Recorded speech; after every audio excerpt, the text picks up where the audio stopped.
Donald Trump is always angry and screaming about something, but what really sets him off, what makes Donald Trump tick, are his crowd sizes, or should I say his tiny little crowd sizes. And that is why his military parade today, the failure that it was, is so humiliating to Trump.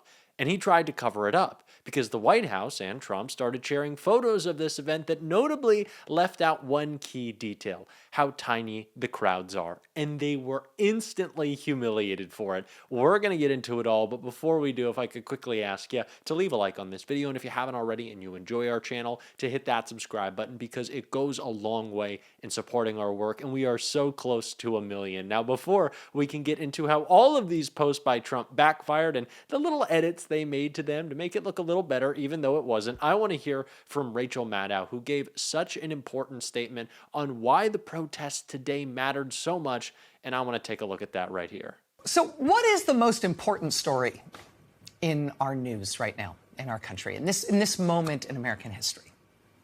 I mean, there is clearly, I think if we're being honest, we sort of stop beating around the bush about it. There's really no question what the United States is up against right now. I mean, the intentions of this president are not a mystery. There's no suspense. There's no ambiguity, right? We know exactly who he is. We know exactly what he wants to do to the country, right? No question, no mystery. It's as plain as day. The real question we are contending with, the real black box, the real drama, the story that really does need to be dug up and explained and told in our country because it is as yet undecided.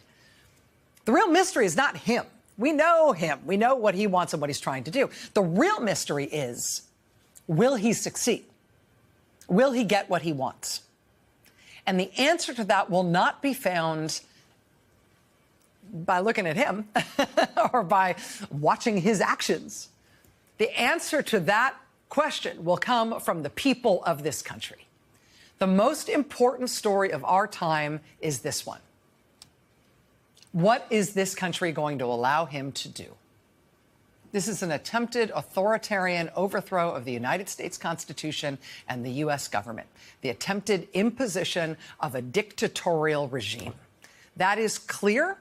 That is unambiguous. I think it is unquestioned. I think there are very few people on any side of American politics who would contend with that.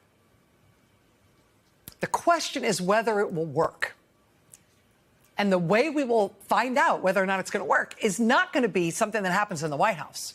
It's going to be something that happens in the streets and in the courts and in the states and in Congress and in every other place that people are trying to say no. The strength of the movement against him is what will determine our fate as a country. This is the moment we have to show up in. We have to be fighting back, and that is why I was so proud to see so many out and about, building community, organizing, demonstrating agency with the No Kings protest. And of course, we maybe saw the biggest protest out in LA. And before we get into what was such a small crowd size for Donald Trump, I want to see how Donald Trump's goons are treating our huge crowds because it's incredibly important. Where do you want us to go? Can we cross, please? Can we cross, sir? Can we cross? No, get home safe, please. All right, but we got to know where to go. Come on. Whoa, here we go. So this is what happens. Get home safe, please. This is the way that they deploy the less than lethal munitions. The whole name of the game is to push people out, The curfew doesn't start for another hour and 10 minutes. But, Jen, this is what we've been watching all day long. JB, look out behind you. Donald Trump is not only using his politicized thugs to pretend like he has bigger crowds, to pretend like he has this big macho birthday, but to try to suppress ours. And we can't let him.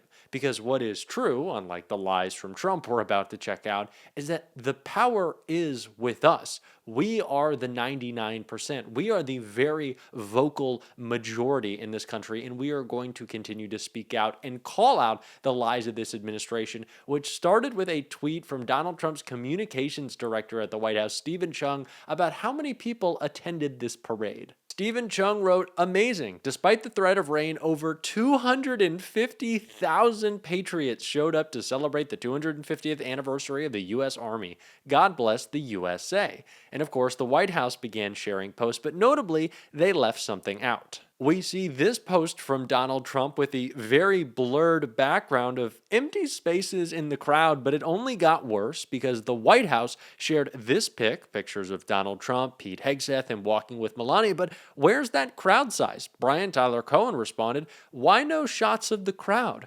The White House was quite literally posting any image possible that did not include the size of the crowd, including shrinking down their images to only include a street view so you just couldn't see how few people were there. Not a single photo, not one photo shared by the White House showed just how empty the crowd was to see Donald Trump's birthday parade. It was a complete joke, and they are trying to cover it up. They cropped their photos. They took them very specifically so you couldn't see. Donald Trump the whole time was so sad. Oh, he was so sad that no one wanted to show up to his birthday. And of course, I want to look at a couple of those videos here. We can see that no one is in the bleachers. No one is out in front of Donald Trump. Trump is sad. Pete Hegseth was falling asleep. So was Marco Rubio.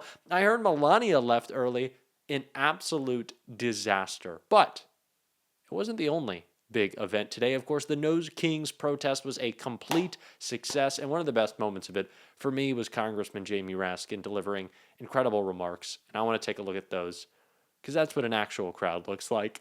Let's check it out. We've got the power to create departments and spend money. We have the power to regulate commerce with foreign nations and therefore to enact tariffs, which is why his tariffs have been struck down by United States District Court.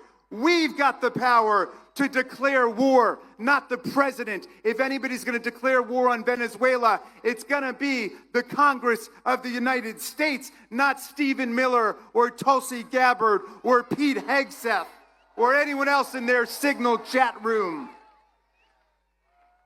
No, you don't get to be a monarch or a dictator in America, and you don't get to be on the payroll of monarchs and dictators from other countries. Sorry, Donald, you don't get to keep the millions of dollars you've pocketed from Saudi Arabia, from China, from the United Arab Emirates or Qatar. You've got to return all the money your golf courses and country clubs have gotten from the Secret Service, the Department of Defense and Commerce, and so on. Our government is not your personal ATM machine. His son, Donald Trump Jr., says, my dad doesn't even accept his salary. I'm sorry, that's all he's allowed to accept. The framers were clear. You get paid by the people of the United States to whom you owe a duty, not Putin and the kleptocrats of Russia, not bin Salman and the theocrats of Saudi Arabia, not Orban or the autocrats of Egypt and Turkey. The framers wanted an undivided duty to the American people. You can't sell out our Constitution to build your luxury hotels in Gaza or a golf course in Greenland. My friends, the people are winning all over America. The bullies are on the run. We ran Elon Musk out of town. And Musk now says that Trump should be impeached, and Trump says that Musk should be investigated for his tens of billions of dollars in federal contracts, and for once, they're both right.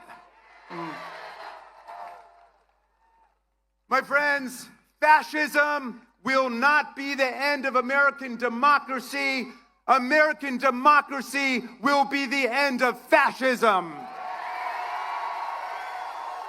We will stand up for democracy and human rights and freedom all over the world. We will stand with President Zelensky and the people of Ukraine against Putin's filthy, bloodthirsty invasion.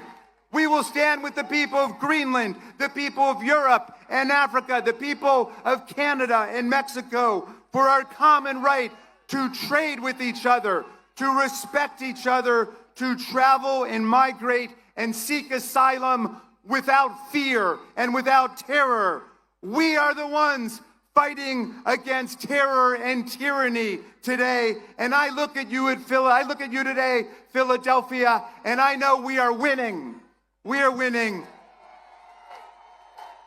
I will leave you with the words of the great Tom Paine, who my son Tommy was named after. And Tom Paine got to this beautiful city in 1774, 2 years before the American Revolution. He fell in love with your city and he fell in love with this land. He said, if America lives up to its values and its ideals, it will become, he said, an asylum to humanity.